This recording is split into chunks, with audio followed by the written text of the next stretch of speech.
The message came at 11:42 p.m. Just her name lighting up my screen was enough to pull me upright. Still awake. I stared at it too long before typing back. Yeah, then deleted it. Wrote, yes, just finishing something. Deleted that too. In the end, I didn't send anything at all. She texted again. Could you come by the office for a minute? I forgot something and can't log in remotely. No emojis. No explanation. Just that simple, clean, impossible to refuse. I told myself it was nothing. She was my boss after all. But my pulse didn't agree. The office was quiet at night. The kind of quiet that made every sound feel like a confession. The hum of the vending machine, the faint tick of the thermostat. I found her standing by her desk, coat still on, one hand resting on the back of her chair as if she hadn't decided whether to sit or leave. She looked up when I stepped in. Sorry, I didn't mean to make it sound urgent, she said. Her voice was low, even, but there was a small crack at the edge, something softer than authority. It's fine, I said, though my throat was dry. You said you couldn't log in? She nodded, brushing a strand of hair behind her ear. Her perfume hung in the air, subtle, familiar. Something warm with a little sharpness to it. I tried not to breathe too deeply. When I leaned over her desk to look at the screen, I could feel her beside me. Close enough that I could sense her warmth before I could feel it. She wasn't looking at the monitor. She was looking at me. I didn't turn my head. But I knew. You can feel that kind of attention. It lands somewhere between your ribs and your throat.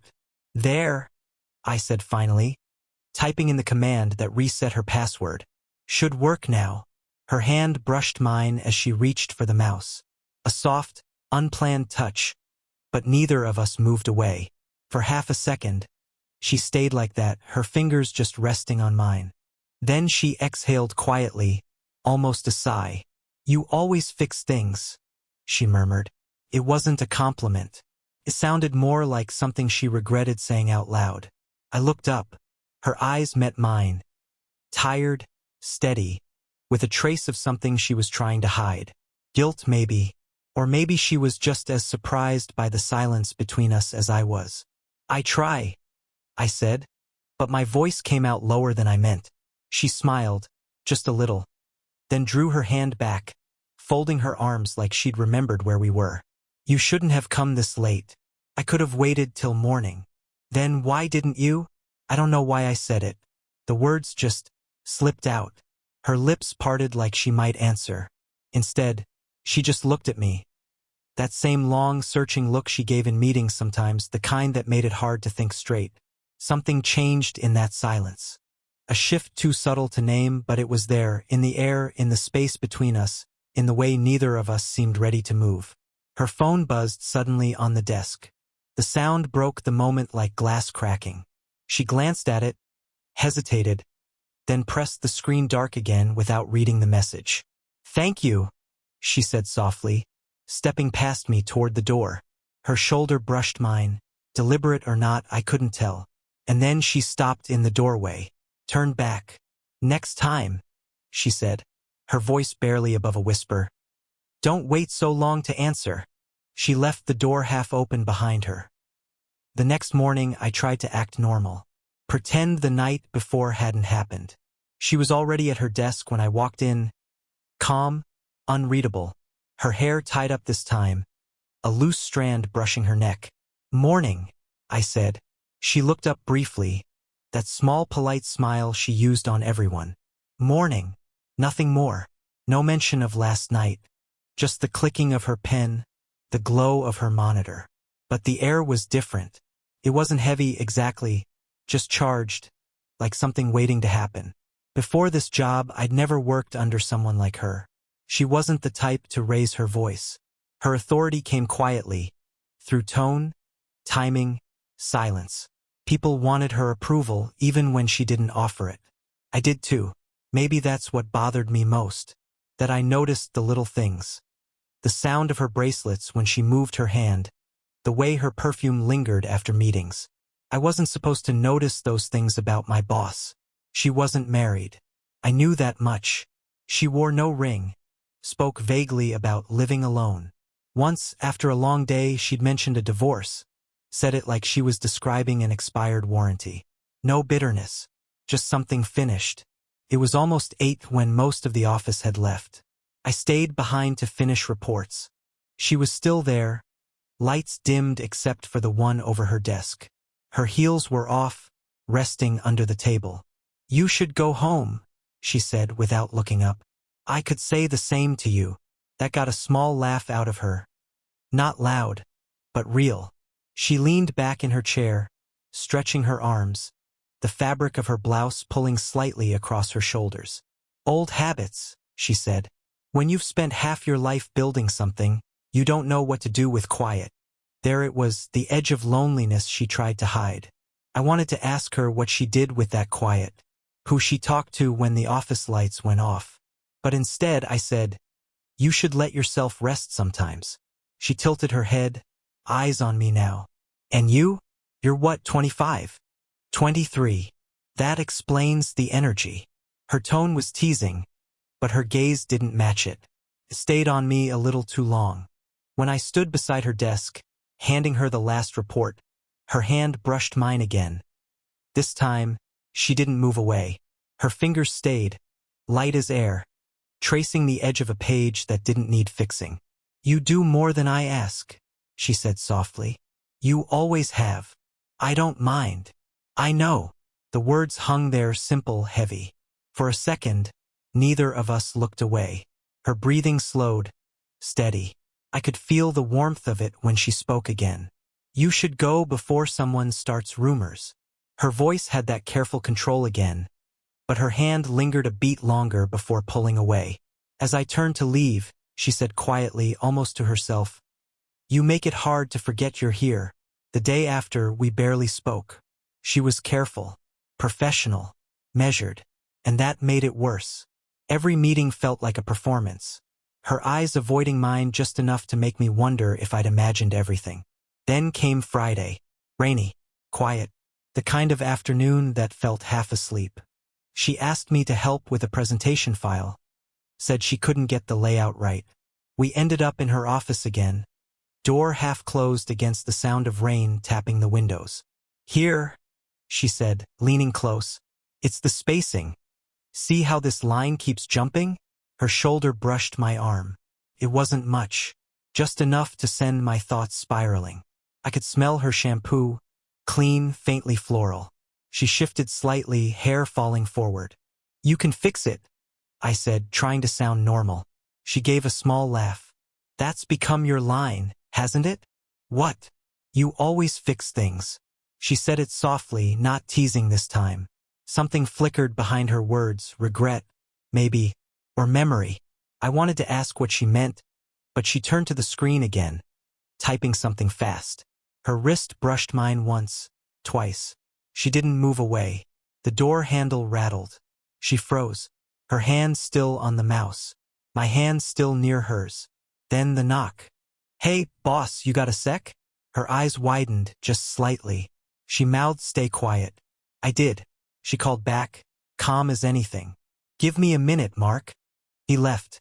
The footsteps faded. But she didn't move right away. The silence that followed was thick, fragile. "You should lock the door," I said, half joking. She turned, finally meeting my eyes. "You think that would help?" Her voice was steady, but her breathing wasn't. Neither was mine. For a second, neither of us looked away. The hum of the computer, the rain outside, the faint scent of her perfume. Everything else blurred out. I don't remember leaning in, but I did. Just enough to feel the warmth of her breath. Her eyes dropped to my mouth, then back up again. She didn't move, didn't speak. If the phone on her desk hadn't buzzed just then, I don't think either of us would have stopped. She flinched at the sound, straightened fast, pushing her chair back. "We shouldn't."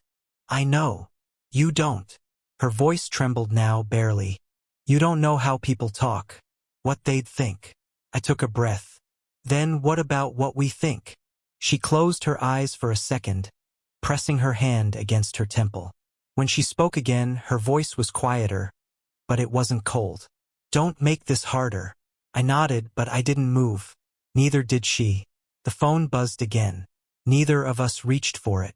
And in that small, suspended moment, the rain louder now, the air between us close enough to touch, she looked up at me again. Just looked. Long enough to undo every rule either of us had left. The following week, everything between us became an unspoken question. She was colder, sharper in meetings. I caught her avoiding my eyes more than once. I told myself I didn't care, but that wasn't true. By Thursday, I couldn't take it. Her distance had weight, the kind that pressed against your chest and didn't let up. She stayed late again. I saw her light on from the hallway as I was leaving. I stood there a moment, telling myself to go home. Then I knocked. She didn't look surprised to see me, just tired. "You shouldn't be here," she said. "You always say that." "Because it's always true." I closed the door behind me. The room was dim, the rain back again. A low, steady sound against the windows. Her coat was draped over the chair, her blouse slightly undone at the collar. She looked like she'd been fighting sleep or thoughts she couldn't escape. "I don't know what you want from me," she said finally. I swallowed. "Maybe just honesty." She gave a short, quiet laugh, not mocking but worn. "You think honesty makes this easier?" "No," I said. "But pretending doesn't either." Something in her face shifted, her eyes softened, her hand tightening around the edge of her desk. She looked at me the way you look at someone you shouldn't want but do anyway. "You don't understand the difference," she whispered, "between wanting and having. Then tell me." She didn't. Instead, she stepped closer. The space between us shrank until I could feel the warmth of her body, the faint tremor in her breath. Her hand came up, almost without thought, brushing a bit of hair from her face. When she did, my hand moved too, caught hers before she could pull away. Her skin was cool, soft. She didn't resist. "I've tried to stop thinking about you," I said quietly. Her lips parted, but no sound came out. Then she whispered, "You shouldn't say that." "But it's true." Her gaze flicked to my mouth. Quick, involuntary. She looked away fast, as if the air itself had turned dangerous. "This isn't what you think," she said, but the words shook. "What is it, then?" She stepped back. Barely, but I followed, instinctively, until her back brushed the desk. Her breath caught. "Someone will see." "There's no one here." The silence after that was unbearable.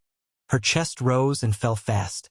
Her eyes locked on mine like she was waiting for me to cross a line she didn't have the strength to draw. My hand came up before I could stop it. Fingers brushing her jaw, her cheek, tucking that loose strand of hair behind her ear. She leaned into the touch, just slightly, enough to undo me. "Tell me to stop," I said. She didn't. Her hand lifted, resting against my chest. Not pushing, just feeling the rhythm beneath her palm. Then, a voice echoed from the hallway, someone calling her name. We both froze. Her eyes darted toward the door, then back to me. "Go," she whispered, breathless. I hesitated. She reached up, touched my wrist, firm, pleading. "Please." I left, but just before the door closed, I heard her exhale, a sound halfway between relief and regret. And in that single sound, I knew this wasn't over. The next morning, she didn't come in. Her office stayed dark all day. People whispered she might be sick. I knew better. By noon, I couldn't take the waiting. I texted her. Just, "Are you okay?" No answer. By 5, I found myself outside her apartment building without remembering how I decided to go. The sky was gray again, the same dull color as the night I'd gone to her office. I almost turned back twice before I finally rang her bell. The door opened halfway. She looked softer, not like herself. Hair down, sweater loose at the shoulder, eyes tired in a way that didn't come from lack of sleep. "You shouldn't be here," she said again. But the words had no edge this time. "I needed to know you were all right." She stepped aside, letting me in. The apartment was quiet, clean but lived in. A few books stacked by the couch, a mug left half full on the table. I stood awkwardly near the doorway. She didn't speak for a while, just watched me, arms folded, as though weighing whether to say something she'd rehearsed and abandoned 100 times. Finally, she said, "Someone saw us." My heart dropped. When? That night. In the office. Her voice was steady, but her hand trembled as she brushed hair from her face. "They didn't say anything, not yet. But they know." I took a step closer. "You think they'll—" "I don't know," she cut in. "I've spent years keeping my life simple, predictable, safe. I can't afford for people to start." She stopped, exhaled hard. "God, I shouldn't even be talking to you right now." But she didn't move away. The space between us thinned until it was more tension than air. "I didn't mean for this to happen," I said quietly. She looked up at me, eyes searching, raw. "Then what did you mean?" The question hit harder than it should have. I hesitated. "I think I just wanted you to see me." Her breath caught. "Ido." The silence after that said more than either of us could. I stepped closer, slowly.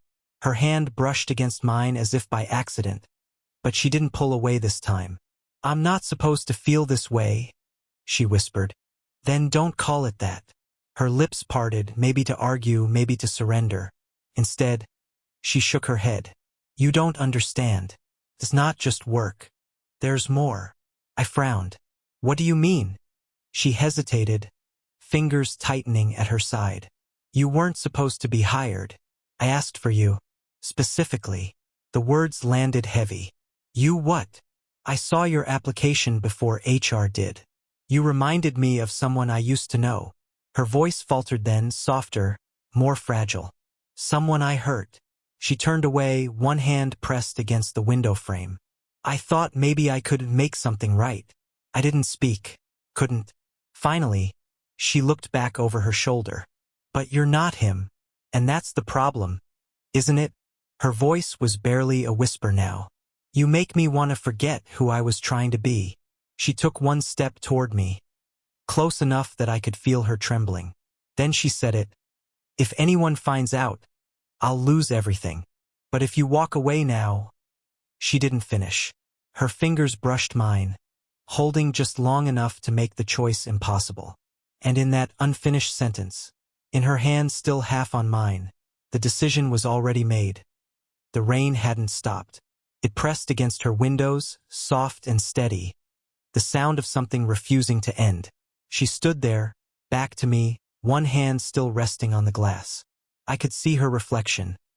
Eyes closed, jaw tight, shoulders trembling like she was holding herself together by will alone. "Say something," I said finally. She turned. "What do you want me to say? That I'm scared? That I've already crossed lines I swore I wouldn't? Maybe just say what you really feel." Her laugh was quiet and bitter. "You think it's that simple? It could be." She took a step closer. The room felt smaller. I could smell the faint trace of coffee on her breath, the warm scent of her skin. Every inch she closed between us made it harder to breathe. "Do you know what happens if I stop pretending this is nothing?" she asked. I didn't answer. "Everything I've built, my work, my reputation, it all burns, because I couldn't control myself." I moved closer. "Then don't control it." Her lips parted, but she didn't speak. Her eyes were wet now, not from tears but from something heavier, restraint. "You don't understand," she whispered. I reached out, brushing a strand of hair from her face. "Then help me." She didn't flinch this time. My hand stayed there, fingers tracing the line of her jaw, the warmth of her cheek. "You make it sound like there's a choice," she murmured. "There is." For a long moment, neither of us moved. Just breath, hers against mine, uneven, trembling. And then she leaned in, just slightly, forehead resting against my chest. The softest contact, but it undid every wall we'd built. I felt her exhale, slow and shaky. "This can't be love," she said. "It's too wrong." "Maybe it's just real," I whispered. She lifted her head, eyes finding mine, searching, fragile, unguarded. I could see it then, all of it. The loneliness she hid, the guilt she carried, the pull she couldn't fight. Her hand came up, resting on my neck, her thumb brushing the edge of my jaw. "You make me feel seen," she said, voice trembling. "And I don't remember the last time that happened." The words hit harder than any touch. I leaned down, close enough that her breath mixed with mine, close enough that a single heartbeat would have erased the distance. Then she whispered, "If we do this, it changes everything." I nodded. It already has. The space between us vanished. Not in a rush, but in surrender. Quiet, inevitable, full of everything we hadn't said. When she finally drew back, her hand lingered at my collar, her eyes steady on mine. "No more pretending," she said. "No more hiding," I answered. The rain outside grew heavier, blurring the city lights until it all looked the same. The before, the after, the impossible middle where we stood. And in that blur, for the first time, we understood each other completely. Morning light softened everything.